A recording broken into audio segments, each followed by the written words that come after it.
1就是1，2就是2，我今天就吃了1碗凉粉。你给了1碗的钱，吃了2碗粉，没钱是吧？我帮你给。多少碗我都付得起，但是吃1碗的粉就给1碗的钱。这么多钱，他吃了多少碗粉呢？你早说不就得了吗？他要个公平。你不是欺负老实人吗？你是老实人吗？不是，那你就说实话，我到底吃了几碗粉？你告诉他，你说不说？拿枪吓唬一可怜的卖凉粉的，有枪是吧？谁没有枪啊？大声说，几碗？2碗。你是一个恶人哦，别饿是吧？他妈比你还饿！结果肚子里要了2碗粉，我白死！你要是肚子里只有1碗粉，我死。要是有2碗粉，我赔6元1节损。凉粉呢？太浅了，我看不见。6元，佩服。凉粉在肠子里，你得横着拉一下才能让我看得见。6元，让大家看看是1碗还是2碗。6元，碗。看见了吗？看见了吗？是不是只有1碗？是不是只有1碗？6元，站住！我去给你请大夫。别吵了！是不是只有1碗？或许寒假的意义早就变了。以前的寒假时间很长，作业很少，能快快乐乐的和家人过年。但如今的寒假，时间连1个月都没有，作业多得堆积成山。寒假也变成了弯道超车。当家人在屋外过年时，我们却在屋里写作业。我们过年希望面对的是快乐、年夜饭、压岁钱，而不是成堆的作业。开学前考试的压力。寒假的意义本不该是这样。给他一个绿茶的称号，他能占据烧杯榜的榜首2年半。他就是双标界的天花板美羊羊。美羊羊，你吃东西能不能斯文一点啊？喜羊羊，你吃东西能不能斯文一点啊？没关系呀，男孩子这样才叫好卖呢。荣获奥斯卡最骚绿茶奖，懒羊羊表示：“我当时要是在场。”美羊羊，你个臭娘们可真双标。麦克阿瑟将军也曾表示：“我很庆幸当时在战场上遇到的是叫呆呆这个傻子，不是美羊羊。”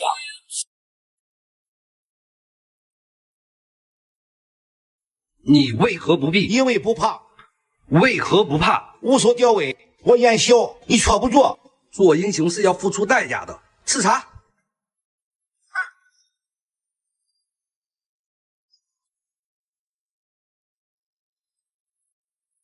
不烫吗？为何不烫？因为你没到我手上。小伙捡了1鸡蛋，他以为捡的是鸡蛋，反过来一看是公公。小伙直呼真晦气，这公公只要你一碰，半夜公公来锁蛋。小伙撇嘴微微笑，转身来到净身房。小伙丝毫也不慌，把门一投进净身房。半夜公公真来到，发现自己中了套。小伙直到近身前，公公接腿下软，快快走开，我不要。小伙刀下请留级，回头我请您吃饭。小伙骂公公神经病，你赶上净身房来锁蛋。骂完觉得还不爽，还打出响击巴掌。不知过了多少天，公公重现人世间，这次的目的就一个，找到小伙杀无赦。别人都写变成羊，你写变成了个蚊子，到处吸血。你觉得你挺厉害？班主任说不厉害，可是作文题目不是写我变成了什么都行吗？徐晓明说那你觉得蚊子是好东西吗？班主任说不是。那你还写？今天回去重新写一篇，你就写我变成了一只羊。班主任说可是我不想变成羊。徐晓明说你觉得温顺的羊配不上你特立独行的灵魂。班主任说不是，羊很好，可是我不想变成羊。即使你现在让我变成了羊，也不能保证我以后不会变成蚊子。也许我会在权力下温顺一段时间，但我还是想变成蚊子。我是一只蚊子，我变不成羊。徐晓明说但是大家都变成了羊。班主任说那我就一定要变成羊吗？这世间难道没有别的动物可以选择吗？难道没有人变成鹿、鹰、虎、豹、秃鹫？这世间所有人都只能变成羊吗？老师，你也变成羊了吗？学校秘书。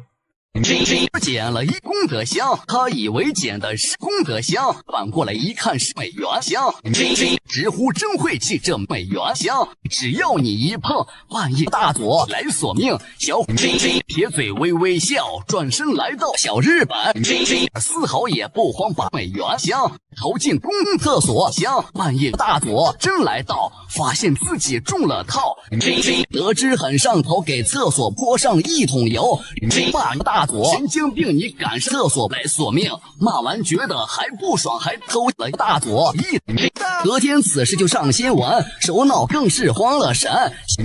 喜讯传回国，国内打鼓又敲锣。隔天警局电话响，说发现被人抢，这些是国宝，询问警员怎么搞，但是很执着，要把偷回国。第二天老外去上班，吓得直接白眼翻。随后警报被拉响，说被人抢，安保人员只发愣咋一件也没剩。隔天国内乐开了花，说终于回了家。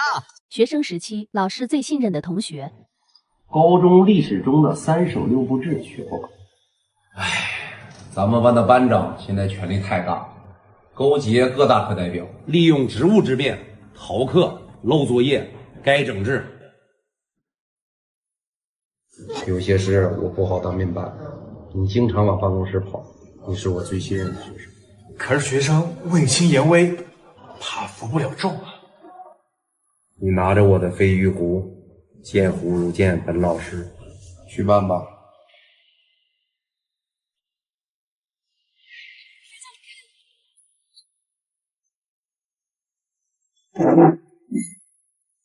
班长不是说去老师办公室帮忙了吗？怎么带着课代表跑来打篮球了？关你什么事？谁让你上课时间跑出来的？班长，是老师的水壶。飞鱼壶？以后有什么事不用劳烦班长四处奔走，直接告诉我们西厂，由我们西厂代劳。西厂算什么东西？你问我西厂算什么东西？我现在就来告诉你，班长收不回的作业由我西厂来收。我的哪根杀气吗？班长不敢抓的人我抓，班长不敢管的事我管。一句话，班长管得了的我要管，班长管不了的我更要管。先斩后奏，老师特许，这就是西厂。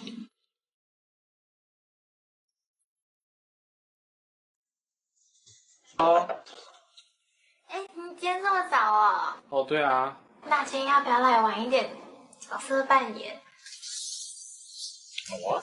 好，那剧情是这样：你是闯后门的窃贼，我是独居女屋主，你不要过来。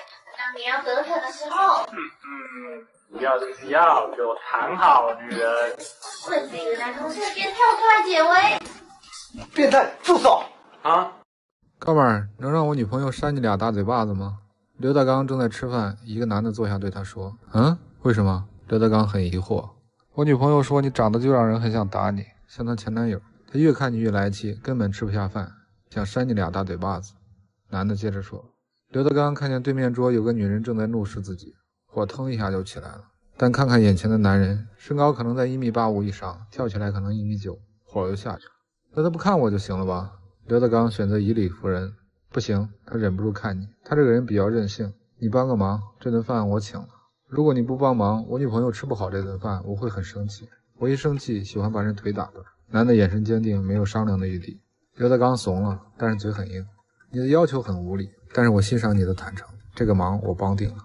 老板，来2个麻辣羊蹄儿。刘德刚站起来，女的过来啪啪给了刘大刚俩大嘴巴子。两个人开心的搂着继续回去吃饭。刘德刚忍着脸上火辣辣的疼，坐下吃完饭准备离开。哎，还没结账呢。老板叫住刘德刚，他们结。刘德刚指着那对情侣。他们？老板很疑惑。你谁呀？我们不认识你。男的说。这下刘德刚彻底忍不了了，冲进厨房提出一把菜刀，喊了句太他妈欺负人了，开始在男的身上乱砍。老板吓得躲在一边瑟瑟发抖，拿出电话报警。砍完之后，刘德刚长舒一口气，躺在地上不动。警察过来调了饭店监控看事发经过，发现当时饭店只有刘大刚一个人在吃饭，有一个人站起来给了自己2个耳光，最后一个人拿着菜刀对空气乱砍。可能是个精神病，警察说。我很孤独，刘德刚躺在地上说。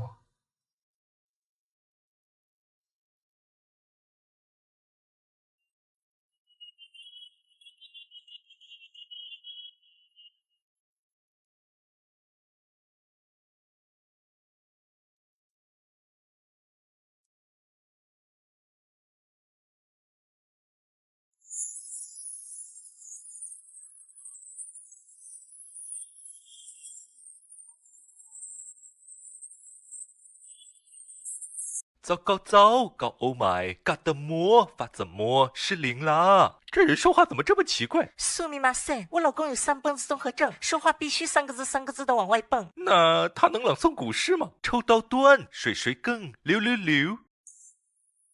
自动补齐就算了，咱非得这么骚气吗？老公，君君呐，讨厌啦，别这样子说人家，这是老公还是公公？哦，这又是谁呢？吓我一跳呀！这是我公公，他有5蹦子综合症，一说话就想跳舞。你是怎么凑齐这2个卧龙凤雏的？不如跳舞，找老板不如跳舞，让小老太太折服，这就是我的天赋。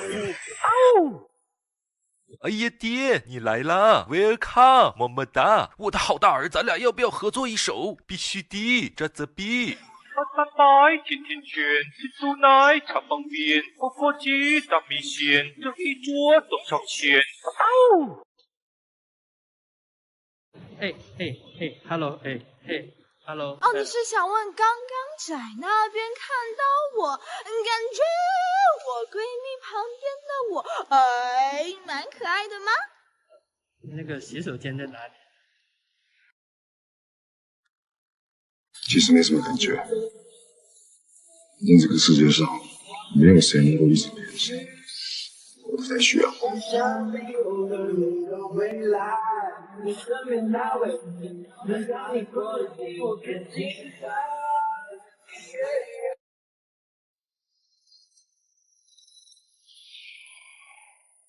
导航开始，全程108000里。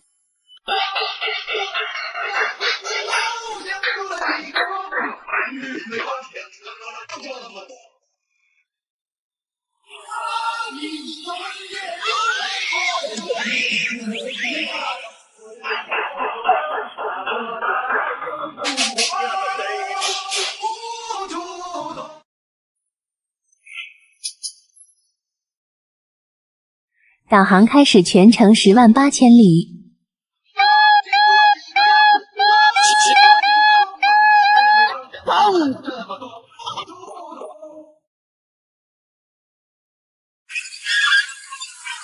啊！师傅，你怎么才来呀？施主，上路吧。小心啊！师傅，快救我出来吧！如何救你出来呢？把如来佛祖的压帖接下来，我就能出得来了。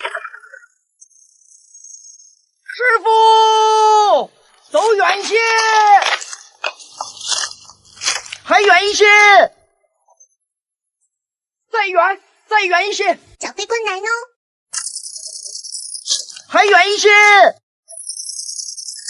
还远一些，再远。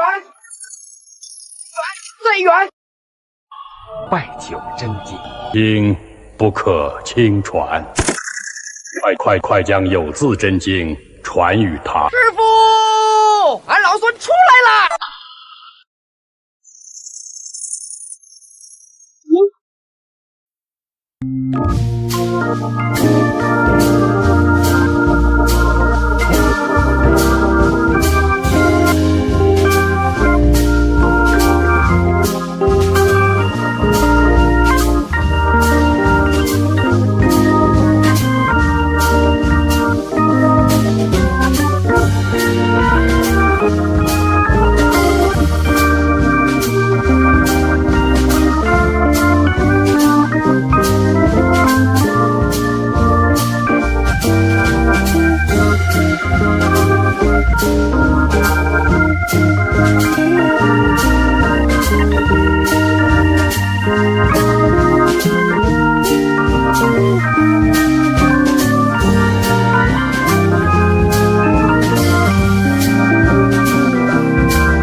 离吧。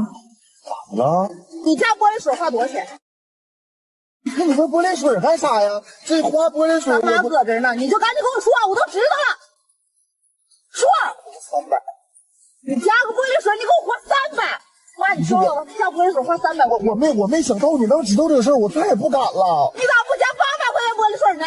我都知道错了，哪来800玻璃水啊？妈，我爸加玻璃水花多少钱？花800。听了吗？我爸就花800加玻璃水。你为啥不给我加800的，加300的呢？我没有你爸胆儿大。哎呦我的妈！我没敢，我觉得早晚得出事儿。咱车是啥车？你家都不好，能用得住吗？修车是不是得8000块钱修车呀？对。你赶紧把那300块钱玻璃水给我抽出来，我先给你转钱，给我换800的去。我也太会过了，你得像你爸似的加800的，能用得住。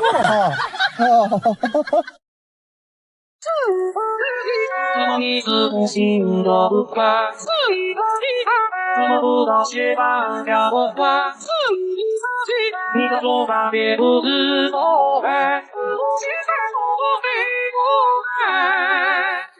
不知不觉越看人越傻，娃娃粉红色彩，好像也不该，太久没出来的美不再发开。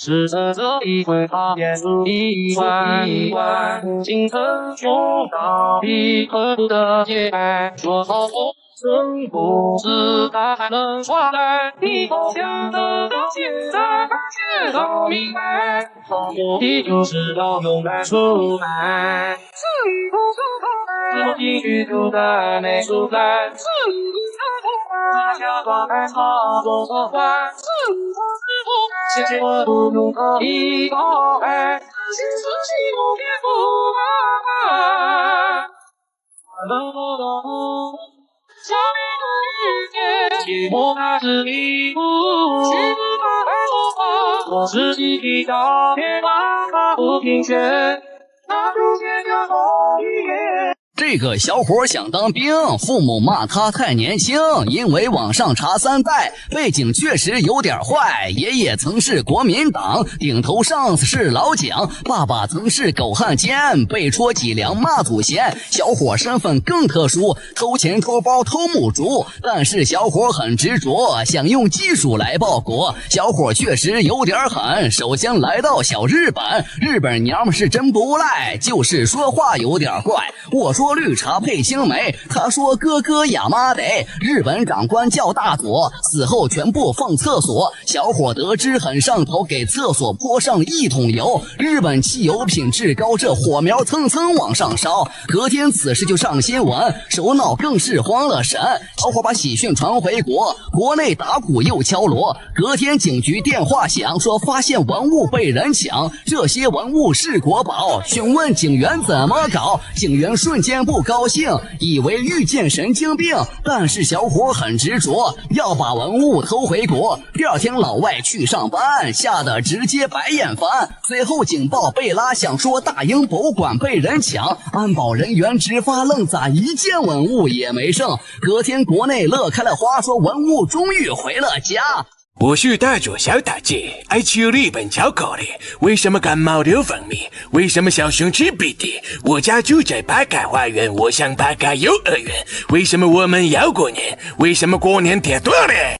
这个女鬼想当兵，佛祖骂她太年轻，因为寺庙查3代，背景确实有点坏。爷爷曾是老大佐，爸爸曾是亚麻得。女鬼身份更特殊，偷美元，偷硬币，偷小日本。但是女鬼很执着，想用技术来报国。女鬼确实有点狠，首先来到小日本，日本小伙是真不赖，就是说话有点怪。我说绿茶配青梅，他说女鬼亚麻得。日本长官叫厕所，死后全部放大佐。女鬼得知很上头，给大佐泼上1桶油。日本汽油品质高，这火苗蹭蹭往上烧。隔天此事就上新闻，首脑更是慌了神。女把喜讯传回国，国内打鼓又敲锣。隔天警局电话响，说发现文物被人抢，这些文物是国宝。询问警员怎么搞，警员瞬间不高兴，以为遇见神经病，但是女鬼很执着，要把文物偷回国。第二天老外去上班，吓得直接白眼翻。随后警报被拉响，说大英博物馆被人抢，安保人员直发愣咋一件文物也没剩。隔天国内乐开了花，说文物终于回了家。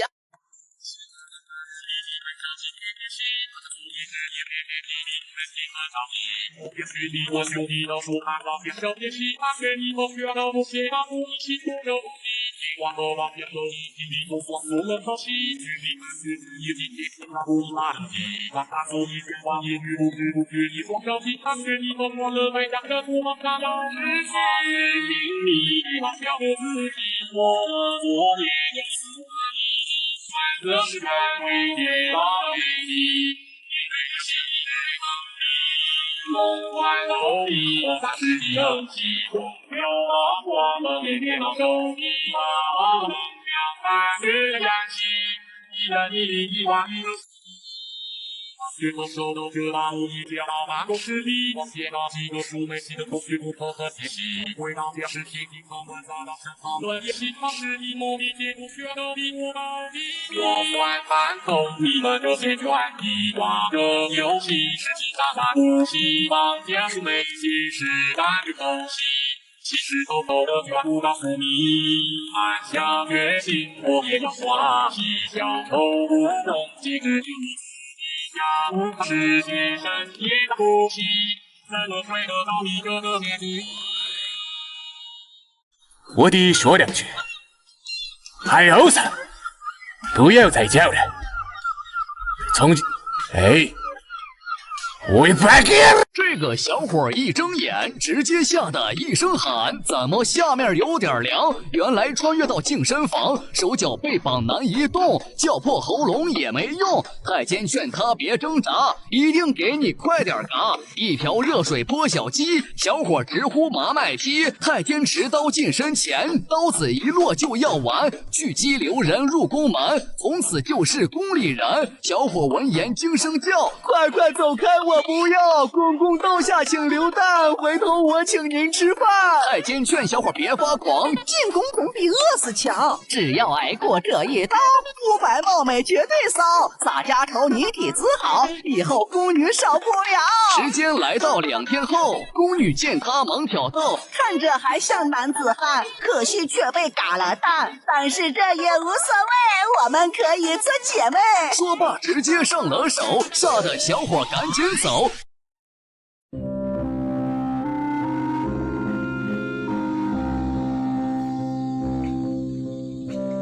老哥，你在演王者？你先回答几个问题。你说，你多长时间没洗澡了？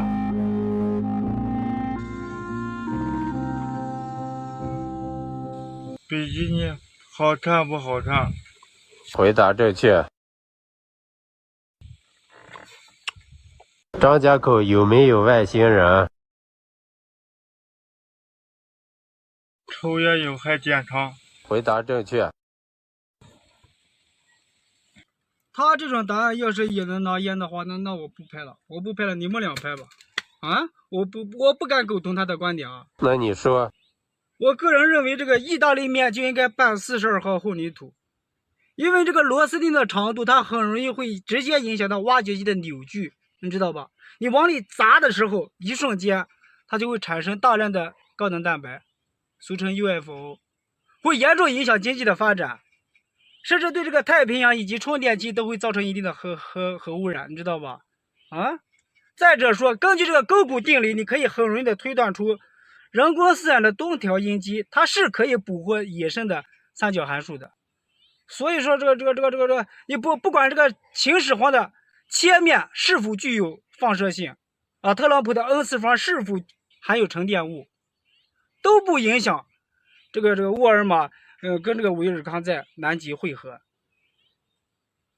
啊？有人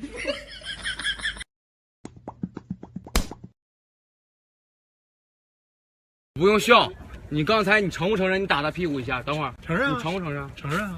我没闹，疼不疼？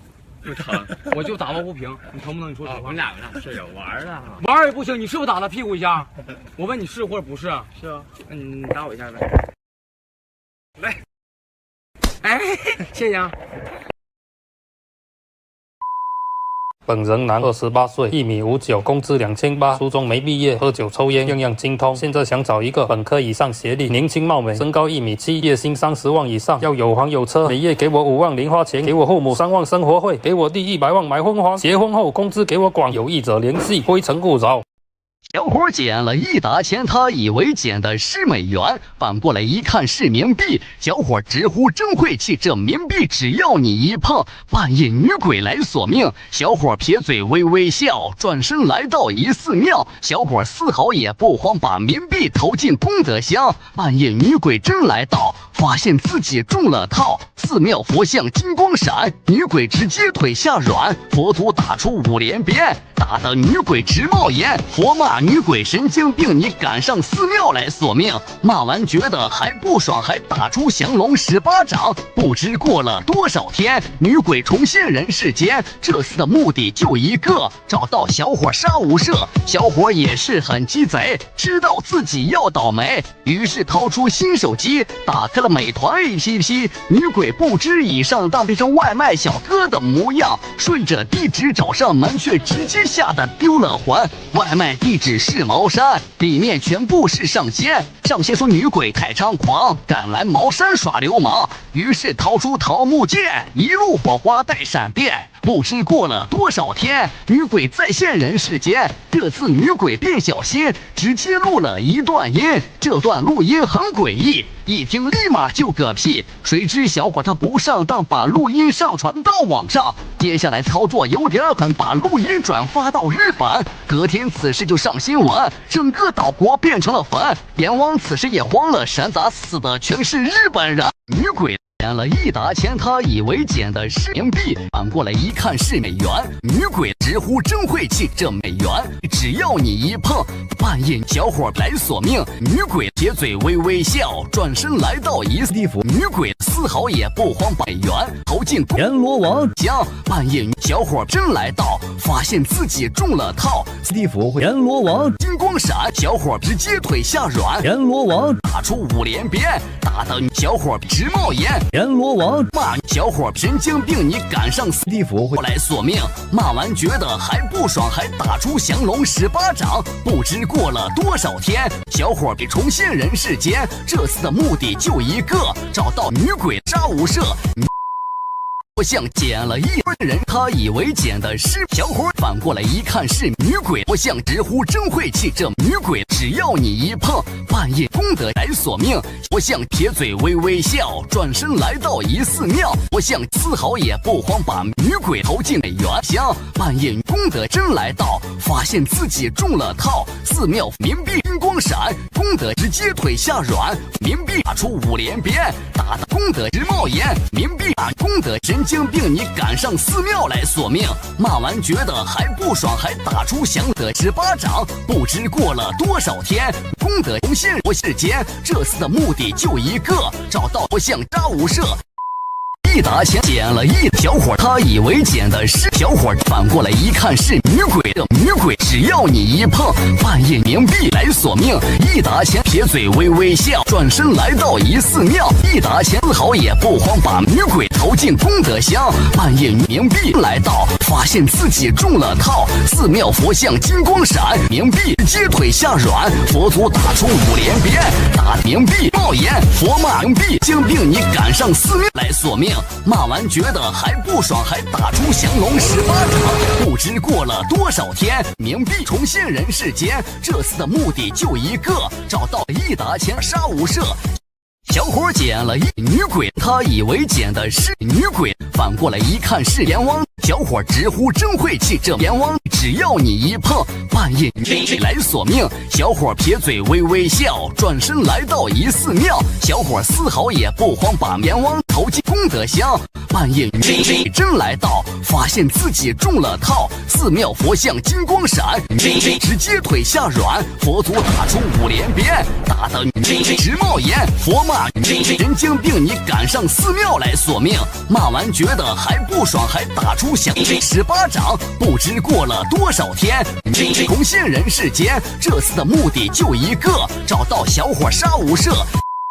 前2天看到2个小朋友蹦蹦跳跳的走在放学的路上，那清澈的眼神和天真的笑容将我深深打动，多美好的时光啊，真羡慕他们。然后其中一个小朋友突然对另一个竖起中指说：“我要把你妈的出屎，然后让它干净。” What？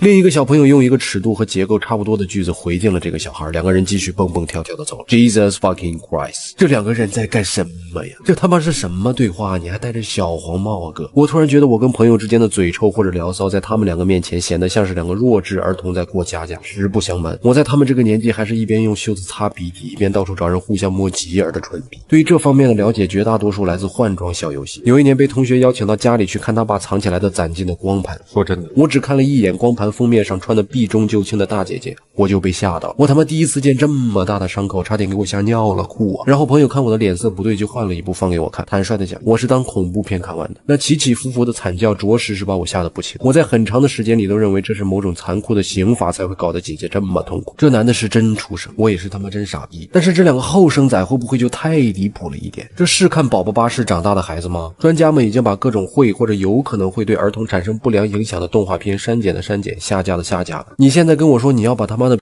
出屎，然后让他干净，我们似乎总是错误的理解了小孩子。你以为他很快乐，但是他一个周末要上6个辅导班；你以为他很健康，但他喝的牛奶都是乳化剂兑的水。如果有一天你事业有成，也不要轻易对你的孩子说你现在是如何幸福，当年你爸我是如何辛苦，因为他很有可能对你竖起中指，并对你说我要把你妈的出屎，然后让他自己干净，因为他既来到这世上就是个苦命人。妈，我回来啦！宝宝，你怎么回来啦？嘿，这不是周5了吗？好久都没回家看你们了，就来啦。怎么不提前跟妈妈说一声啊？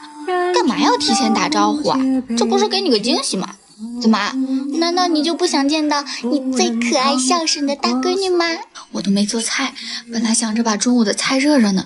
那我现在去超市给你买你爱吃的菜。哎呀，做什么好吃的？我就是怕你提前忙前忙后的，才不告诉你的。这孩子。哎，妈，你看我今天穿的是什么？哎，你给我买的加厚棉裤。嘿嘿，哎呀，这不让你放心嘛，我在外面也会乖乖听你话的。什么时候这么听话啦？真是妈妈的好闺女。妈，我想抱抱。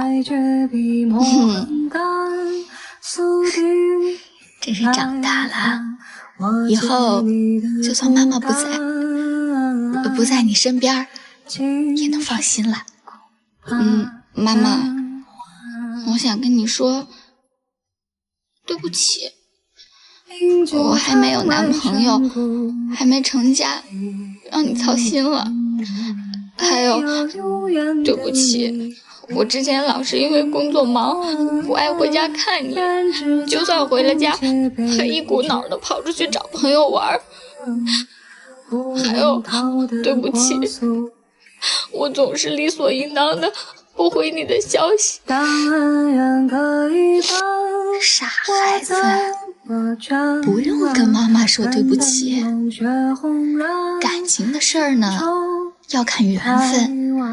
妈妈虽然平时老是催你，但也只是希望以后有人能照顾你，能遇见一个能让你托付终身的人。哎呦，妈妈知道你工作忙，这不也正是说明我的宝贝女儿厉害吗？不怪你回家少，你有你自己的人生，自己的理想要去奋斗，妈妈特别为你骄傲。但是咱们以后啊，还是以身体为重。哎呦，怎么哭成这样？没事，就是来之前看了个电影，挺伤感的，不哭了啊。妈妈，如果有下辈子的话，你还当我的妈妈好吗？好，妈妈呀，会提前去下一世布置我们的家，好不好？下辈子我也还想当妈妈的闺女，我一定会当妈妈的闺女，因为我没当过。如果妈妈不在了，我是说，假如妈妈不在了，你也别太难过，别哭坏了身子，要不然妈妈怎么放心呢？当恩人可以帮，我怎么捐啊？他很小的时候，因为尿床的频率实在太高，让他父母非常头痛，于是他妈不得不每天晚上喊他起床尿尿。直到有一天，他像梦游一样打开他妈装内衣的抽屉，并且尿了一泡大概550毫升的尿，而他第二天却什么都不记得的时候，他妈只好决定以后端着尿盆看着他尿。有一天半夜，他像往常一样起来尿尿，突然觉得鼻子很痒，一个喷嚏打了出来，呲了他妈一脖子。他妈一脸问号，匪夷所思地看着他，啧了一声。不知道为什么，他看着他妈的脸，突然觉得很好笑，然后噗嗤一下乐了出来。又呲了一脖子，他彻底放飞自我，哈哈大笑。他妈端着尿盆在屋里疯狂走位，笑声把睡得正香的他爸吵醒了。迷迷糊糊的睁眼一看，昏暗的灯光，哗哗的水声，一个小孩掐着腰诡异的哈哈大笑。远处隐隐约约一个披头散发的女人手里不知道捧了个什么圆鼓鼓的东西跳舞，把他爸吓得头发直立。于是就近一个扫堂腿，把小孩干飞。下意识地护住自己的老婆孩子，才发现炕上只有他一个。他爸这才反应过来，赶紧下炕想看看孩子有没有事儿，没想到地上湿滑无比，吧唧一声摔在地上。吧唧一声摔在地上，他妈端着尿盆看着他爸，他爸看着他，而他几天之女如雨滴花，虽然你们只是初见，青色系这一花人美，除了初心人处在面前，叫他感受是了一个不悲。以后你就飞在哪里，每个人记住自己的颜色，然后他俩开启你的名字，以为让星期这两天很快就能够属于你，宝贝就是个道歉，3五天左右他不记地，3倍勇气同时10天，4颗正在绵绵哭泣，最后所有人目光地向他问他爱你的信息是多少，他哈哈众人说他是阳光无情的蓝光。阳光无情的蓝光，他和他只有多少都不到天荒地老。阳光无情的蓝光，阳光无情的蓝光，雨过明花细雨飘，纷纷他是风尘风。光怪花土的蓝光，光怪花土的蓝光，要不是我幸运地要不被那风下地。光怪花土的蓝光，光怪花土的蓝光，雨过一关的地皮。Вы не можете улыбнуться? Нет. Почему ты мне ничего не сказал? У тебя же бронь. Так надо. Ты меня не любишь. Напишу. Вы не можете улыбнуться?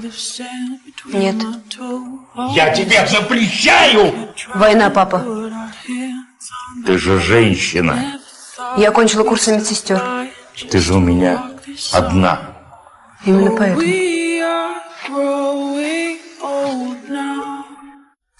Ну куда ты собрался?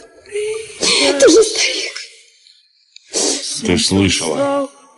Все, кто способен держать оружие. Ты свое уже отвоевал. We slow down, slow down. We slow down, slow down. We slow down.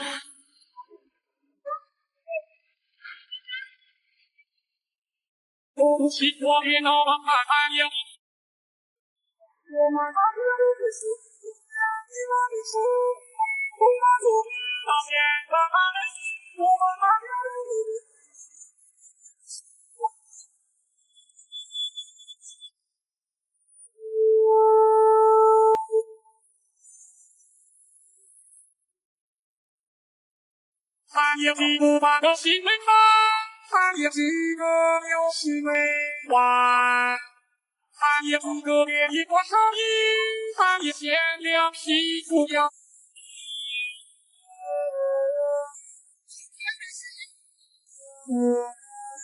手机电脑，早点我把火。我不信我电脑吧，看看有一天我能不把手机主板关了，回家把个新年我帮忙买。你都是我要有时才留了关我会回来。每次不因为希望自信里他们不接受世界里的那我会学习，其实是他把我变好，反复的哭过，也没有发现他能爱你。你来啦！今天这么早？等等，今天不是周4吗？你又请假了？哎呦，记着这玩意儿又不浪漫，早一天晚一天没关系的。我活着的时候你总是记不清纪念日，怎么现在我不在啦，你反而这么乖啦？再说了，你老是请假，没准哪天就被公司开了，到时候啊，你就买不起这么好看的百合花啦。虽然我闻不到，但是肯定超级超级香。哎，你最近怎么还登我的微信给你发消息啊？学的还一点都不像，老娘会说那么腻歪的话吗？什么 BB 呀，天凉啦，记得多穿一点哦。换成我啊，肯定是说天这么冷还嘚瑟，冻死你活该。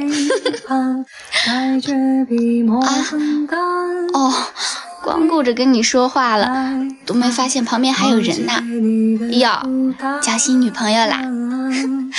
我早就说嘛，赶紧找一个，你就是不听话。真是的，突然一听话，我还怪不习惯的。挺好，挺好，你也该过过正常人的生活了。就说你小子有眼光吧，每次找女朋友都找得这么漂亮，身材比我好，眼睛也比我大。哎，不过你放心，我可没自卑啊。你说的嘛，要永远相信我是这个世界上最独一无二的小美女。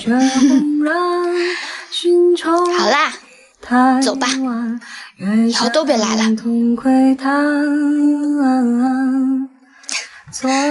真是听话，说走就走了。BB 呀，天凉啦，记得多穿一点哦。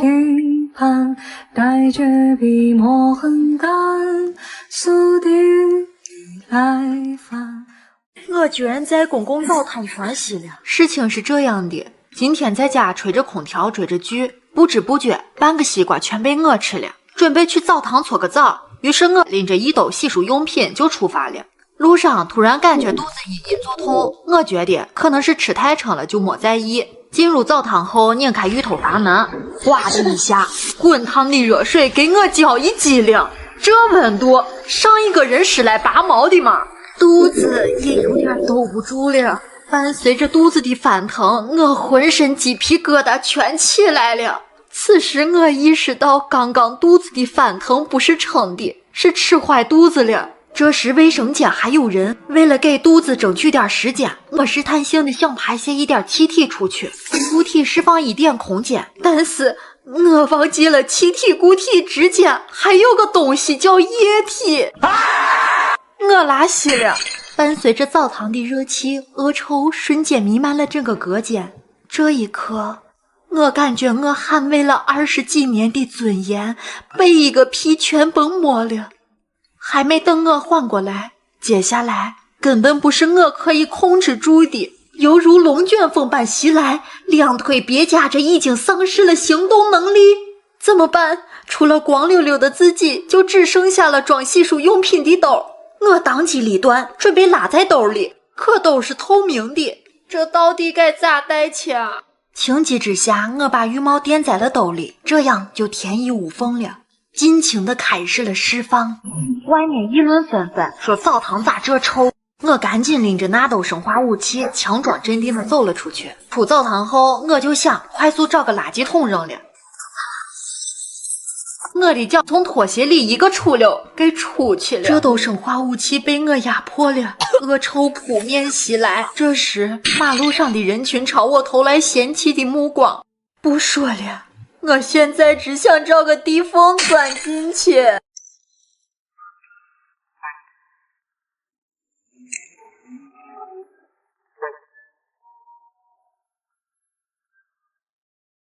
小伙捡了一桶油，他以为捡的是煤油，反过来一看是石油。小伙直呼真晦气，这石油只要你一碰，半夜美军来索命。小伙撇嘴微微笑，转身来到莫斯科。小伙丝毫也不慌，把石油放在红场旁。半夜美军真来到，发现自己中了套。红场乌拉高声喊，美军直接腿下软。苏军掏出卡秋莎，打得美军直冒烟。政委骂美军神经病，你赶上红场要来索命。骂完觉得还不爽，还直接送进火葬场。这是你下一个任务，靠近目标并绑架他的儿子。哎呀，报告总部，我已和目标结识，但没有发现他有儿子。情报不可能有错，按计划行事。嘿，哎呀，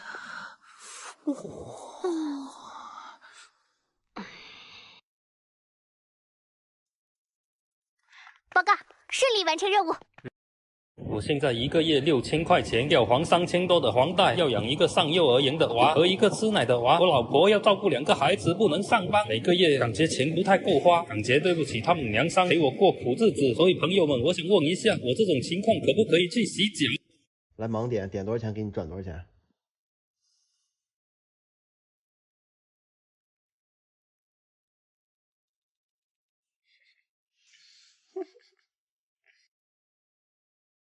以后别跟人学啊你！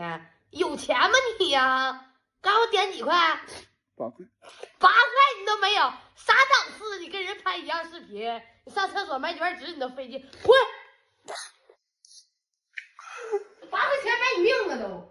讲道理，我爸妈对我的控制欲简直就像疯了一样。我记得有天刚回家，就看到他们在拆我的门锁。我说爸，你干嘛？哎呦！他一边猛捶房门锁，一边说：“你又不看片，又不早恋，又不造炸弹，锁房间门干什么？有什么是爸爸妈妈不能知道的啊？”你看，这种就属于不懂事的父母。我怎么就不看片了？他们到了我这个年纪就懂了。我老爱看了。自从没了门锁之后，我的生活真的和美国恐怖片一样。写作业时不时推门进来叮一下，跟同学打电话，在门缝里偷看偷听，在我睡懒觉的时候走进我的房间，拉开窗帘，批判我的每一项人生选择，让我的压力变成原来的10倍，列出每一件我早就知道应该要做的事情，最后走出了房间，并且不关门。你们有没有听说过童年报复性补偿行为？小时候天天被监视，现在就想一个人搬出去住。小时候家里不让我干活，现在外面天天当牛做马，做不完，根本做不完。真不说啊，他们的搜查力度是真大，锦衣卫来了都直呼内行。有次我以为爸妈出门了，坐在椅子上玩手机，我爸突然蹦出来大喊：“你在看什么？是不是色情软件？”我说我没在看色情软件，这是我的 QQ 群。然后手机就被查了，我也终于沉冤得雪，我确实只是在看 QQ 群而已，但是我手机里真有片子啊！曾经有人对我说，你只要敢于承认和透露自己的缺点，别人反而会尊重你。我爸这点就做得很好，他不止和一个亲戚说过我看片这件事，甚至在家长会上和别的家长说，但这他妈的是我的缺点。Oh God, please, no, no! 有次我真绷不住了，太耻辱了，跑步逃离现场。更可怕的是什么呢？他追上来了，边追边骂我，小年纪不学好，看色情图片，爸爸教育你2句就生气，你这脾气以后怎么办啊？真不是我说啊，家长越是限制，我脱离他们的掌控后就越放纵。看见好吃的我能忍住，看见好看的衣服我能忍住，看见新款手机我还是能忍住，唯独屏幕上弹出付费观看的时候，我他妈真忍不住。说句心里话，我经常幻想在他们老了以后用同样的方式对待他们。首先，为了自己方便，要把他们送进养老院里，并且对他们说，我每个月就赚这么点钱，一大半都交养老院了，你可得给我省点心呢。然后在他们的房间里装上监控，时不时远程语言下达指令，怎么在床上躺这么久？起来运动一下，听见没有？怎么又摔倒了？哎呦，一大堆麻烦事儿，我还得上班，能不能让我放心点儿？别天天和隔壁老头玩了，那老逼灯天天买保健品，把家里钱都败光了。你想和他一样吗你？过年的时候接回家，当着亲戚朋友的面说，我家老头现在还尿失禁呢，之前买理财产品给人骗了几万块钱，一把年纪了，别人都老智者德高望重，我家这个真的越老越糊涂了。说实话，我曾经想过，自己以后绝对不是那种屋里装监控不让孩子锁房门、看孩子手机、翻孩子日记的那种妈妈。不过再转念一想，我连自己都活不明白，还生个孩子，这不纯纯找死吗？最近有不少朋友私信我，和我说家庭问题，说想和父母断绝关系，说自己的压力有多大。我不知道我说的对不对啊，仅供参考。你选择不了自己出生的家庭，但你可以选择自己以后的生活。加油！思ったのは海猫が桟橋で泣いたから。我删掉了同学的作业共享群，我删掉了王者荣耀，我披星戴月，我奋不顾身，只为证明我命由我不由天。终于。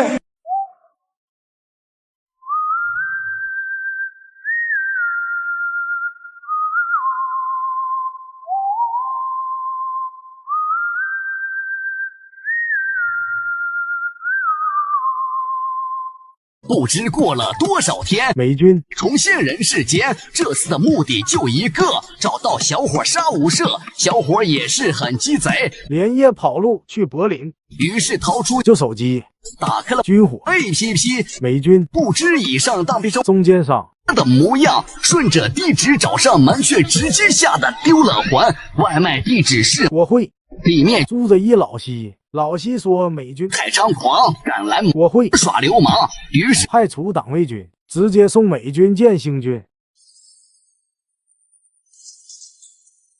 锦绣河山雪里呀，美军战士坐汗马。我当个石油工人多荣耀，斗带钢盔走天涯。枪林弹雨全不血，细看中东大风沙。手持机枪迎朝阳，有我车队送返乡。天不怕地不怕，抗疫险责任随他。我为祖国头是有，你家有是有，你家就是我的家。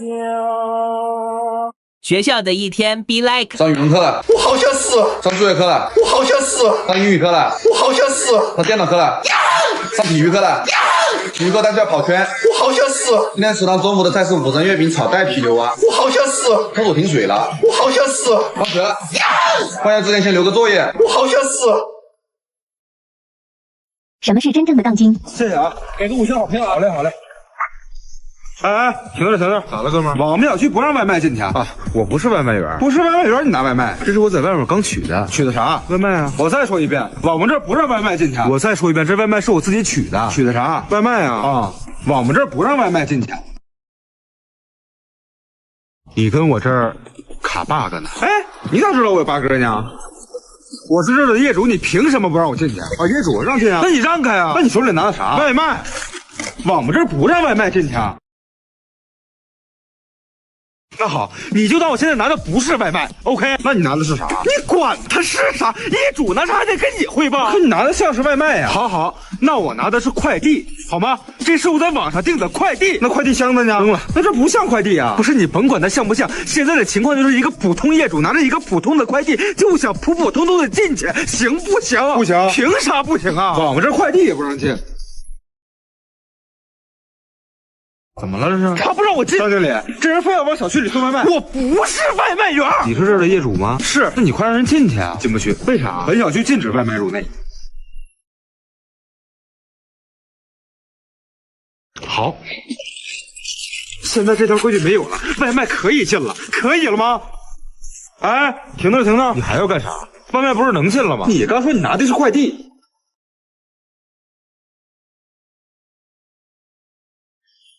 哎，我们这儿不让，滚！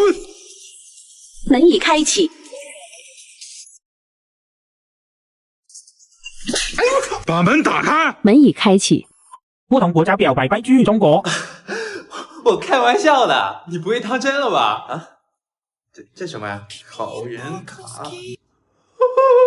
日本。那么就到此为止吧，再爱就不礼貌了，还是要谢谢你的花姑娘的大大的好。哎呀，这怎么行啊？这怎么能考得好试啊？遗忘，我要遗忘。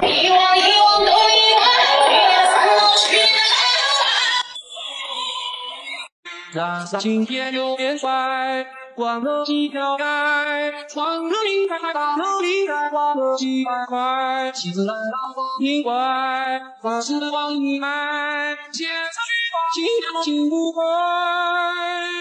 万水桥不见背后，月老前方，现在还热后走好，马上要让我笑一笑。看到天上，看到天上，只把听着，这名字心上，还有什么名字叫人更通畅？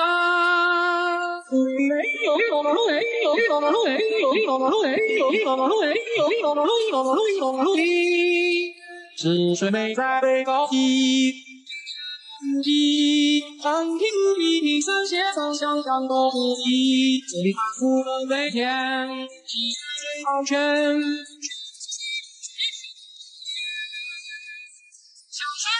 九十九，我上平江，九平江，看你我是梦中模样。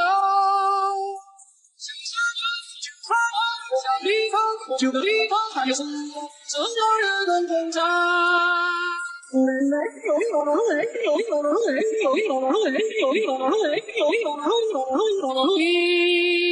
哇，好多可爱的小蚂蚁呀！你在搬家吗，小蚂蚁？哦，你是要提醒我快下雨了是吗？你们可真聪明呀！好，那我先走了，等你们搬完了，下次我来看你们的新家，拜拜。易拉罐子、平底锅，你有废品卖给我。旧轮船、水盐车，皇上骑过的摩托车，压力机、大彩电，炒菜爆炸的煤气罐，破棉袄、烂棉裤，不能用的塑料布、塑料桶、塑料盆，锁不住的铁大门，破纸本、破纸箱，不同烂铁不锈钢，塑料纸、烂麻袋，饮料瓶子拿来卖，收飞机、收大炮、预收飞船我都有。我这个月花呗要还2100啊。转你了。不是你什么意思啊？怎么了？我说2100你就只给我转2100啊，我还信用卡呢。那你要多少我转给你？你给我欠多少钱你都不知道，你天天还说你最关心我了。那我给你开亲密付行不行？你会翻我的。嗯。怎么了？我给你开亲密付了呀。明明能开2万的，你为什么只给我开1万？那我身上只有1万块钱。你给我开2万，我还真给你全花了吗？我就想看一下你的态度。我给你开嘛，你别生气嘛，哥哥。嗯。新书卡也一起开。好。